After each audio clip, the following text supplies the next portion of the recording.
الحمد لله رب العالمين والصلاة والسلام على رسوله الكريم محمد بن عبد الله الأمين وعلى آله وصحبه أجمعين أما بعد فإن الله تبارك وتعالى يقول في كتابه المجيد والفرقان الحميد أعوذ بالله من الشيطان الرجيم بسم الله الرحمن الرحيم أولئك الذين امتحن الله قلوبهم للتقوى صدق الله العظيم. ويقال في اللغة العربية عند الامتحان يكرم المرء أو يهان. میرے عزیز طلباء، نوجوان دوستوں اور میرے دینی بھائیوں، ماہ ربیع الاول کی ابتدا ہو چکی ہے. ہم اور آپ اس مہینے کے پہلے عشرے کی ابتدا میں داخل ہو چکے ہیں. آج ماہ ربیع الاول کی تیسری تاریخ ہے. ہمارے سامنے گفتگو کرنے کے لیے ابھی دو موضوع ہیں، چونکہ عموماً جو میری گفتگو ہوتی ہے وہ حالات حاضرہ کے مناسبت سے ہوتی ہے. مناسبت کچھ ہو اور گفتگو کچھ ہو، یہ میرا انداز تکلم اور انداز خطابت نہیں. دو موضوع ہمارے سامنے ہیں. ایک موضوع ہے اللہ کے رسول صلی اللہ علیہ وسلم کی سیرت طیبہ. ماہ ربیع الاول میں آقا نامدار احمد مجتبیٰ محمد مصطفیٰ صلی اللہ علیہ وسلم کی ولادت باسعادت ہوئی اور دنیا کو وہ روشنی ملی، وہ چراغ ملا، وہ ہادی اور رہبر ملا جس نے ساری دنیا کو ہدایت کا راستہ اور طریقہ بتایا. ساری دنیا کے انسان بھی اور جنات بھی اور دیگر مخلوقات پر بھی اللہ کے رسول صلی اللہ علیہ وسلم کے بے انتہا احسانات ہیں. اس مناسبت سے گفتگو سیرت طیبہ پر بھی ہونی چاہیے، لیکن ابھی اس کے لیے اس مہینے کے تقریباً 3 جمعے باقی ہیں. ایک دوسرا موضوع ہمارے سامنے ہے، وہ ہے امتحان کا موضوع. چند دنوں کے بعد آپ لوگوں کا امتحان ہونا ہے، جسے ہم امتحان ششماہی یا ہاف ایئرلی ایگزام کہتے ہیں. پھر اس کے بعد چھٹی ہوگی اور پھر پڑھائی کا ایک نیا دور پھر شروع ہوگا. امتحان کی مناسبت سے میں نے سوچا کہ فی الحال امتحان کو موضوع گفتگو بنایا جائے.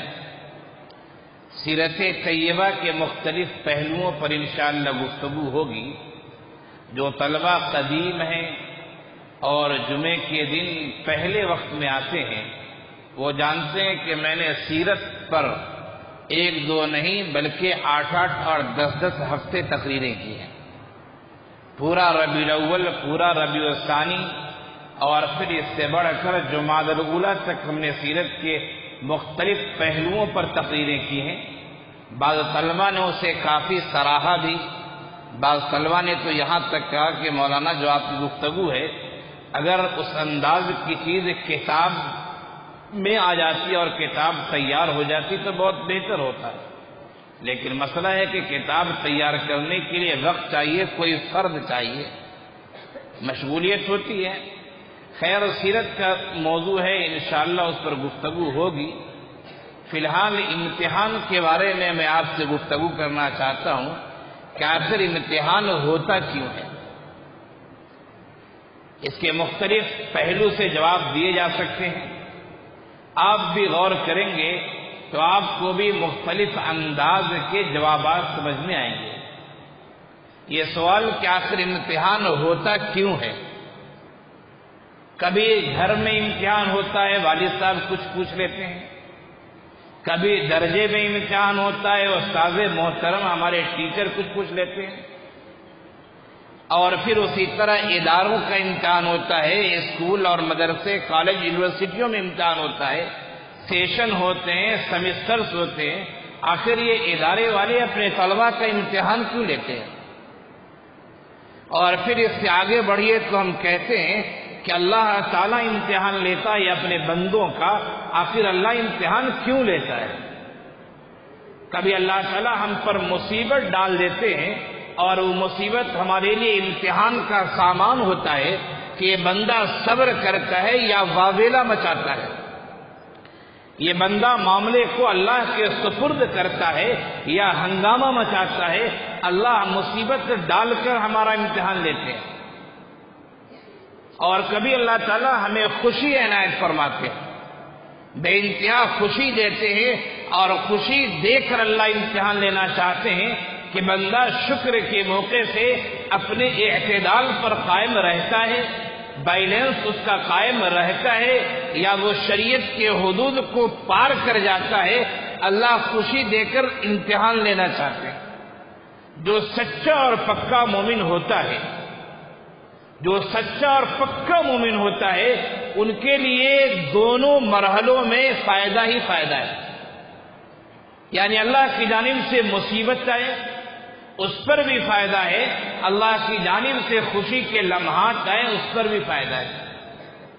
آقا صلی اللہ علیہ وسلم نے ارشاد فرمایا، عجبا لامر المؤمن، مومن کا معاملہ تو عجیب و غریب ہے، ان امرہ کلہ خیر، اس کے سب معاملے بہتر اور اچھے ہیں۔ عجبا لامر المؤمن ان امرہ کلہ خیر، مومن کا معاملہ عجیب و غریب ہے، اس کے سب معاملے اور سب چیزیں ایسی ہیں جو اس کے لیے خیر ہی خیر ہیں۔ اور فرمایا، ان اصابتہ سراء شکر فکان خیر اللہ، اگر اس پر خوشی آتی اللہ کی جانب سے اور وہ اللہ کا شکر ادا کرتا ہے، اس کے لیے بہتر ہے، اچھائی ہے، نعمت میں اضافے کا سبب ہے۔ لئن شکرتم لأزیدنکم، اگر تم میری نعمتوں پر شکر ادا کرو گے میں نعمتوں میں بڑھوتری عنایت فرماؤں گا۔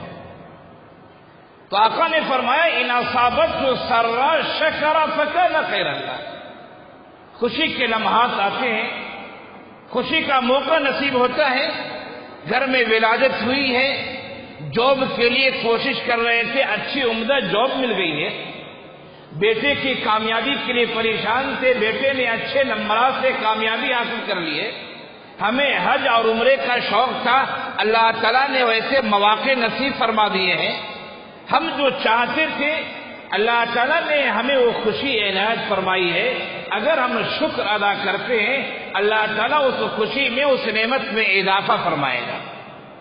اور فرمایا، وَإِنْ أَصَابَتْهُ ضَرَّاء صَبَرَ فَكَانَ خَيْرًا لَهُ، اور اگر کوئی مصیبت آتی ہے، کوئی پریشانی آتی ہے، اس کے جسم پر، جان پر کوئی مصیبت آ گئی، اچھا خاصا صحت یاب تھا، بیمار پڑ گیا، اچھے خاصی اولاد تھی، اولاد بیمار پڑ گئی ہے، گھر میں خوشی کا ماحول تھا، اچانک کوئی بات پیش آ گئی اور غم کا ماحول آ گیا ہے، وہ مومن بندہ صبر کرتا ہے اور کہتا ہے کہ جو کچھ ہے سو اللہ کی جانب سے۔ آقا فرماتے ہیں، فکان خیر اللہ، اس مصیبت میں بھی اس کے لیے بھلائی ہے۔ مومن کا مسئلہ تو عجیب و غریب ہے، ہم لوگ جو اردو کے محاورے میں کہا کرتے ہیں کہ چاروں ہاتھ پاؤں اور سر گھی میں اور سر کڑھائی میں، یا یہ کہا جاتا ہے کہ دونوں ہاتھ میں لڈو، یہ والی مثال ہے مومن کی کہ اللہ کی طرف سے آزمائش آتی ہے اس میں بھی خیر ہے، اللہ کی طرف سے خوشی آتی ہے اس میں بھی خیر ہے، لیکن آخر خوشی آزمائش آتی کیوں ہے؟ اسی کو ہم دوسری زبان میں کہیں تو امتحان ہوتا کیوں ہے؟ یہ ایک سوال ہے، میں آج اسی سوال کا جواب آپ کو دینا چاہتا ہوں۔ امتحانات ہوتے کیوں؟ امتحان میں نے بتایا کبھی خاص مجلسوں میں ہوا کرتا ہے،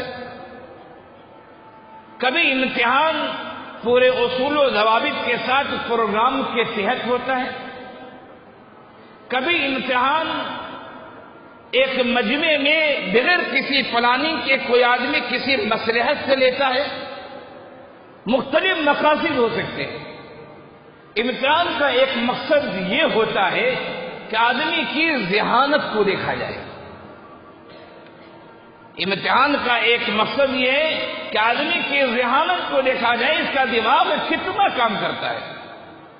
بخاری شریف کی روایت ہے، آقا صلی اللہ علیہ وسلم کی مجلس لگی ہوئی ہے، بہت سارے صحابہ کرام تشریف فرما ہے، حضرت ابو بکر صدیق رضی اللہ عنہ بھی ہیں، حضرت عمر فاروق رضی اللہ عنہ بھی ہیں، اور دیگر اکابر صحابہ کرام کے ساتھ ایک نوعمر صحابی حضرت عبداللہ بن عمر رضی اللہ عنہ بھی تشریف فرما ہے۔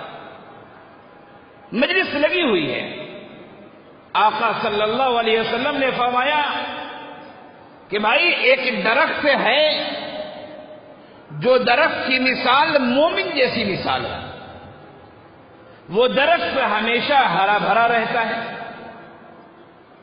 اس درخت کے پتے جھڑتے نہیں ہیں، اس درخت میں ہمیشہ پھل آتا ہے، پھل ختم ہوا پھر نئے سرے سے آنا شروع کرتا ہے، گویا کہ وہ درخت خیر ہی خیر ہے، سدا بہار درخت ہے، ہریالی ہمیشہ رہتی ہے، پھلوں کا سلسلہ جاری رہتا ہے۔ بتاؤ تم لوگ وہ کون سا درخت ہے؟ جس طرح وہ درخت خیر ہی خیر ہے، اس درخت کی مثال مومن کی مثال ہے، اسی طرح مومن سراپا خیر ہی خیر ہے۔ صحابہ کرام کہتے ہیں کہ ہم لوگوں نے اپنے ذہن و دماغ کو دوڑانا شروع کیا، جنگل کے درختوں کی طرف ہمارا ذہن گیا کہ آخر کون درخت ہو سکتا ہے، لیکن مجلس پر خاموشی چھائی رہی، کسی نے کوئی جواب نہیں دیا۔ آقا صلی اللہ علیہ وسلم نے فرمایا کہ وہ درخت کھجور کا درخت ہے، کھجور کا درخت سے ہرا بھرا رہتا ہے، اس کے پتے سوکھ کر جھڑتے نہیں ہیں، پھل کا سلسلہ ختم ہوتا ہے پھر نئے پتے آنے شروع ہو جاتے ہیں، وہ درخت خیر ہی خیر ہے۔ آقا نے فرمایا یہ مثال مومن کی مثال۔ امتحان ہو رہا ہے، سوال کیا جا رہا ہے خاص مجلس میں کہ لوگوں کے ذہن کی پرواز کہاں تک ہے۔ یقیناً بعض صحابہ کرام سمجھ گئے ہوں گے، لیکن ادب کے لحاظ سے انہوں نے نہیں کہا ہوگا۔ مجلس ختم ہو گئی، حضرت عبداللہ ابن عمر رضی اللہ عنہ کہتے ہیں اپنے والد محترم حضرت عمر بن خطاب رضی اللہ عنہ سے، اے والد محترم، اللہ کے رسول صلی اللہ علیہ وسلم نے جب سوال کیا تھا میرے ذہن میں فوراً جواب آ گیا کہ ہو نہ ہو وہ کھجور کا درخت ہوگا۔ حضرت عمر بن خطاب رضی اللہ عنہ نے فرمایا کہ بیٹا تمہیں جواب کیوں نہیں دیا؟ اگر تو جواب دیتا تو مجھے اتنی خوشی ہوتی جسے میں بیان نہیں کر سکتا، دنیا کی چیزوں سے زیادہ خوشی ہوتی ہے۔ حضرت عمر بن خطاب رضی اللہ عنہ نے فرمایا کہ چونکہ بڑے بڑے اکابر صحابہ کرام تھے، ان کے سامنے بولنے میں اچھا نہیں لگ رہا تھا، تو امتحان کبھی ذہانت کو آزمانے کے لیے کیا جاتا ہے۔ اس حدیث سے ایک بات کا پتہ چلتا ہے کہ لڑکوں کے کارنامے پر، لڑکوں کی ذہانت پر والد کا خوش ہونا یہ ایک فطری عمل ہے، اور ہم اساتذہ کے لیے، ہم جیسے چھوٹے اساتذہ ہوں یا بڑے اساتذہ ہوں، ہم اساتذہ کے لیے اپنے طالب علموں کے کارناموں پر خوشی ہونا یہ ایک فطری بات ہے۔ آپ کا کارنامہ وہ ہمارا کارنامہ ہے، اور آپ کی بے عزتی وہ ہماری بے عزتی ہے۔ آپ کے سر پر ٹوپی ہے، چہرے پر داڑھی ہے، اور آپ کرتے پائجامے میں ہیں، آپ کوئی غلط کام کرتے ہیں، فوراً سامنے والا پوچھے گا کس مدرسے میں پڑھتے ہو؟ آپ نے کہا سنا مدرسے میں پڑھتا ہوں۔ اگر آپ نے غلط کام کیا ہے تو آپ کی صرف بدنامی نہیں ہے، آپ کے ادارے کی بدنامی ہے، آپ کے اساتذہ کی بھی بدنامی ہے۔ اور اگر آپ نے خوشکن کام کیا ہے، مسرت آمیز کام کیا ہے، دل کو خوش کر دینے والا کام کیا ہے، اور پھر کسی نے آپ کے ادارے کا نام پوچھا تو صرف آپ کے لیے خوشی نہیں، آپ کے ادارے کے لیے، آپ کے اساتذہ کے لیے بھی خوشی ہے۔ یہ ہمیں حدیث بتاتی، اس حدیث سے پیغام ملتا ہے۔ تو میں یہ کہہ رہا تھا کہ امتحانات ہوتے کیوں ہیں؟ تو پہلی وجہ ہمیں یہ نظر آئی کہ امتحانات کی وجہ انسانوں کی ذہانت کو آزمانا بھی ہو سکتا ہے۔ کبھی امتحان دوستوں اس وجہ سے ہوتا ہے کہ اس کے تفوق کو، اس کے اونچے پن کو ثابت کیا جائے۔ اب مثال کے طور پر ایک کلاس ہے، ایک درجہ ہے، اس میں 20-25 بچے ہیں۔ بعض اساتذہ ہیں جو کسی 1-2 بچوں ہی کو مطمع نظر بناتے ہیں اور ان سے دلچسپی کا سامان رکھتے ہیں، سبق کو سمجھانے میں، سوالات کرنے میں، اور پھر ان سے پوچھتے ہیں کہ بیٹا سمجھا یا نہیں سمجھا۔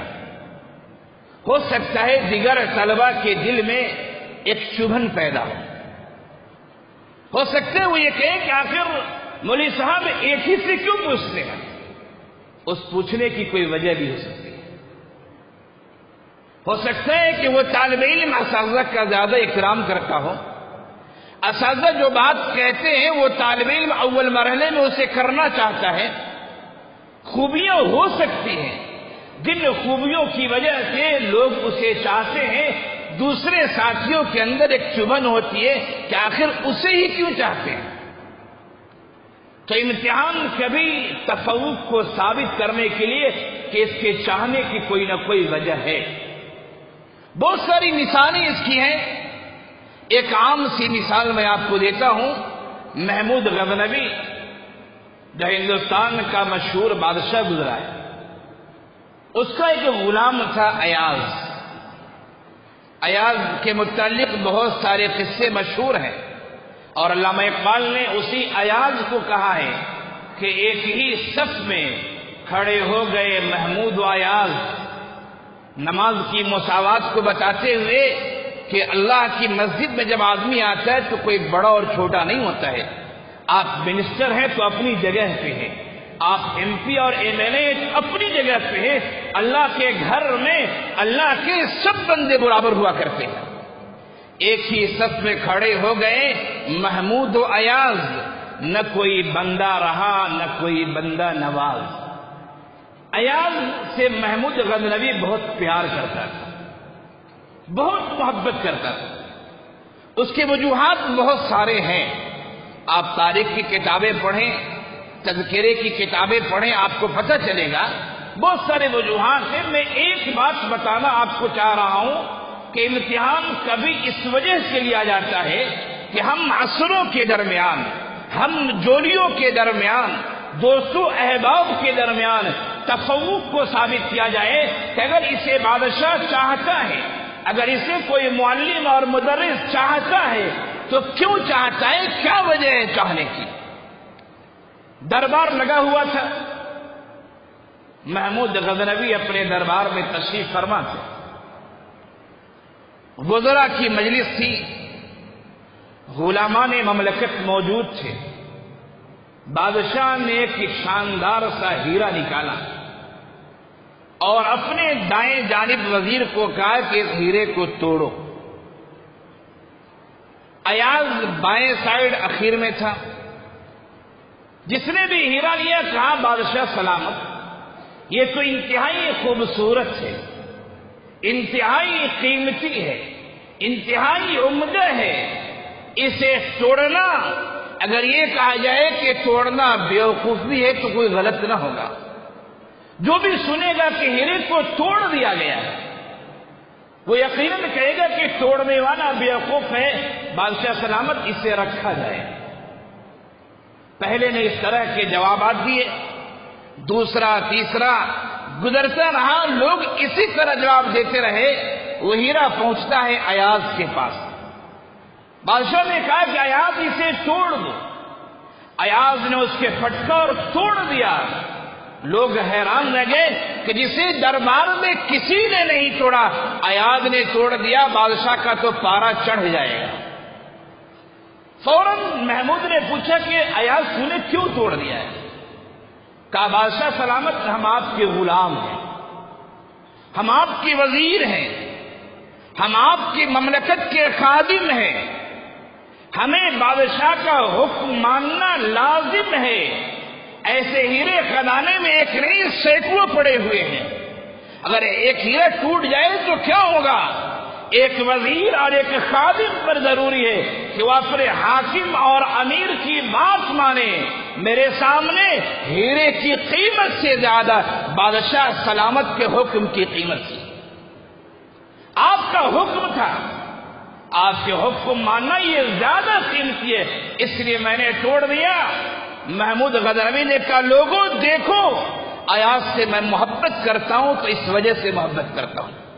ایاز میرے حکم کو فوقیت دیتا ہے، ایاز میرے حکم کا احترام کرتا ہے، ایاز میری بات میں قیل و قال نہیں نکالتا، ایاز میرے حکم میں چوچرا کا تذکرہ نہیں کرتا ہے، میں نے جو کہا وہ اسے آنکھ بند کر کے مانتا ہے۔ اور تم لوگ میرے حکم میں تعویل کیا کرتے ہو، میرے حکم کے 50 مطلب نکالا کرتے ہو۔ یہ فرق ہے ایاز میں اور تم لوگوں میں، اسی لیے میں ایاز سے محبت کرتا ہوں۔ یہاں ایاز کا امتحان لیا گیا، یہ امتحان ایاز کی برتری کو ثابت کرنے کے لیا گیا۔ امتحانات ہمارے مدرسوں میں ہوتے ہیں، اسکولوں میں ہوتے ہیں، کالجز میں ہوتے ہیں، یونیورسٹیوں میں ہوتے ہیں، مختلف تعلیمی اداروں میں ہوتے ہیں۔ ان امتحانات کا مقصد بھی بچے کی صلاحیت کو تولنا ہے، اور بعض سوالات جنرل نالج کے ہوتے ہیں، وہ بچوں کی ذہانت کو دیکھنا ہے۔ ہم نے پورے سال پڑھایا، بچے سے پوچھا کتاب سمجھی، بچے پورے سال گردن ہلاتے رہے، واقعی میں انہوں نے سمجھا بھی یا نہیں سمجھا؟ امتحان کا انعقاد ہوتا ہے، پرچے بنائے جاتے ہیں، مختلف طرح کے سوالات آتے ہیں، جس نے جتنا بہتر جواب دیا اس کا مطلب ہے کہ اس نے کتاب اتنی اچھی طرح سمجھا ہے، جس نے جنرل نالج کا جواب دیا اس کا مطلب یہ ہے کہ اس کے پاس ذہانت ہے، اس کے پاس قیاس کرنے کی، اس کے پاس مسائل کو اس کے استنباط کرنے کی صلاحیت ہے، اور پھر اس لحاظ سے ان کو نمبرات دیے جاتے ہیں، اور پھر امتحان میں امتیازی نمبرات لانے والے اعزاز و اکرام سے اور انعامات سے، جوائز سے، پرائز سے نوازے جاتے ہیں۔ تو امتحان کا مقصد یہ ہم دیکھیں آپ نے کتاب سمجھی نہیں سمجھی، آپ نے تیاری کی یا نہیں کی۔ ہماری تقریر ہوتی رہی، اساتذہ سمجھاتے رہے، لیکن ہے کہ آپ نے اس کا اثر لیا یا نہیں لیا، وہ امتحان کی کاپی اور امتحان کا حال، آپ کی تحریر، آپ کی تقریر یہ بات بتائے گی ہمارے لیے کہ آپ نے کتنا سمجھا اور کتنی تیاری کی۔ اللہ تعالیٰ بھی امتحان لیتا ہے۔ اللہ کے امتحانات بھی دو طرح کے ہوتے ہیں، یاد رکھیے۔ ایک امتحان تو وہ ہے کہ ظہر الفساد فی البر والبحر بما کسبت ایدی الناس لیذیقہم بعد الذی عملوا لعلہم یرجعون۔ اللہ کی طرف سے جو مصیبتیں آتی ہیں یہ بھی ایک امتحان ہے، یہ بھی آزمائش ہے۔ وہ آتی کیوں ہے؟ سوال یہ پیدا ہوتا ہے۔ مصیبتیں جو عموماً عام مصیبتیں ہوتی ہیں، عام وبا ہوتی ہے جس میں اچھے اور برے سب شریک ہو جاتے ہیں، قرآن سے پتہ چلتا ہے کہ وہ انسانوں کے کرتوتوں کا نتیجہ ہوتا ہے۔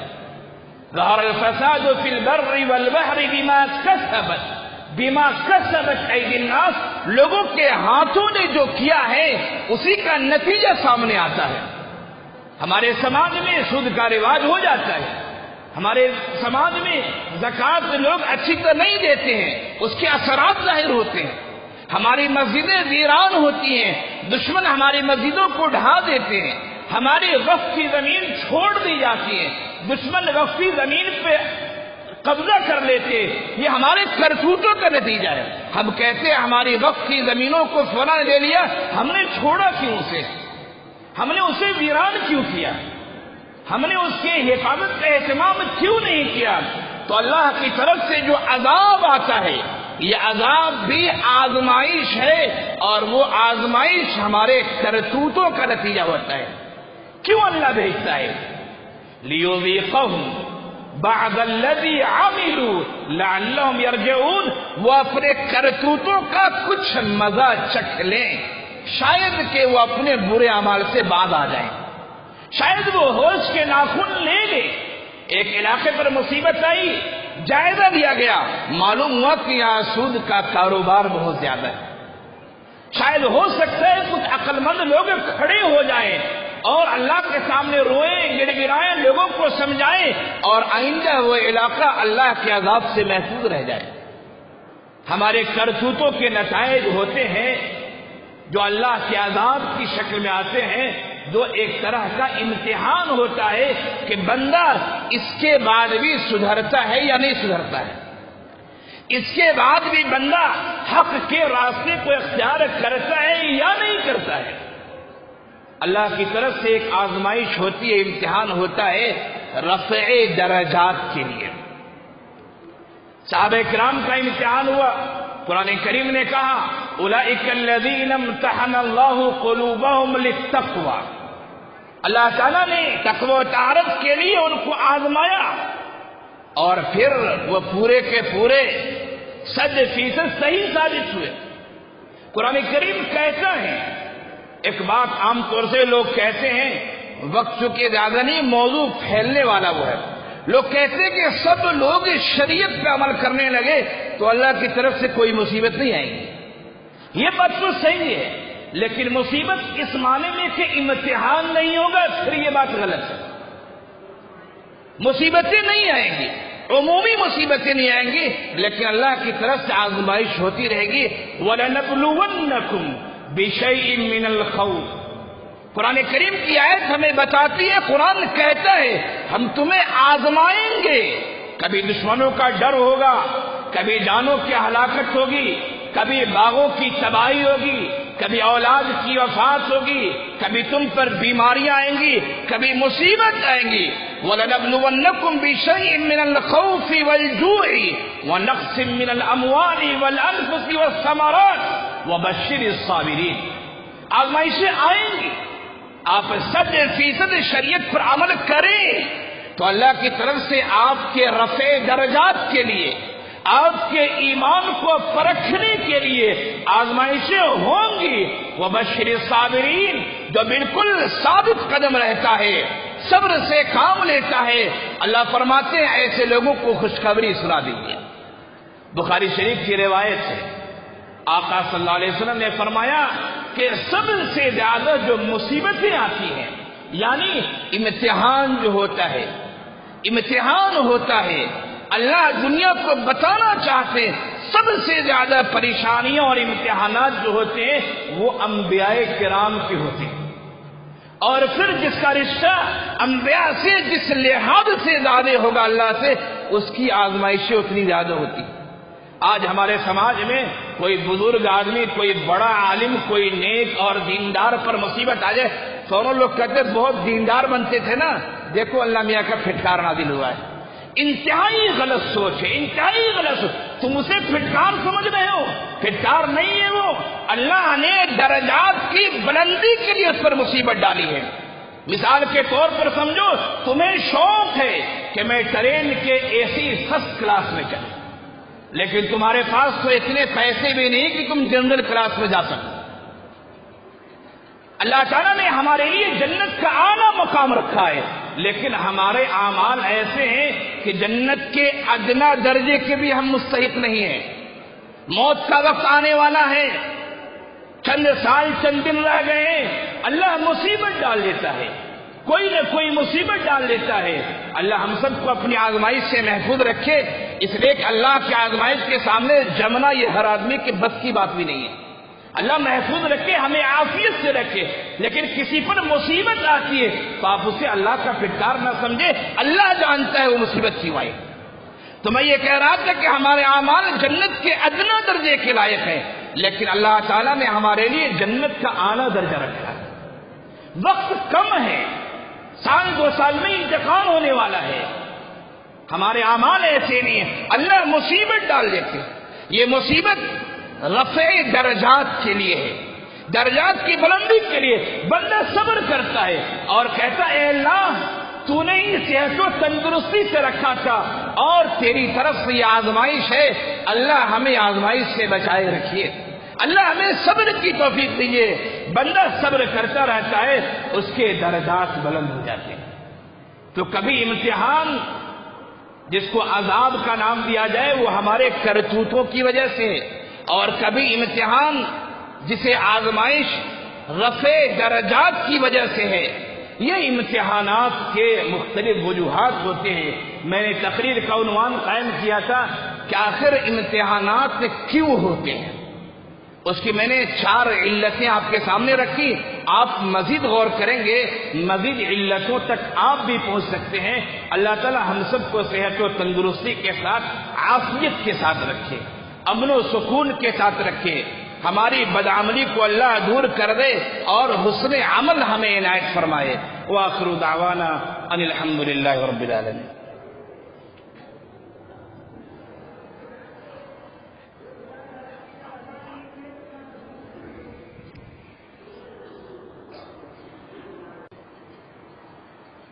الحمد للہ رب العالمین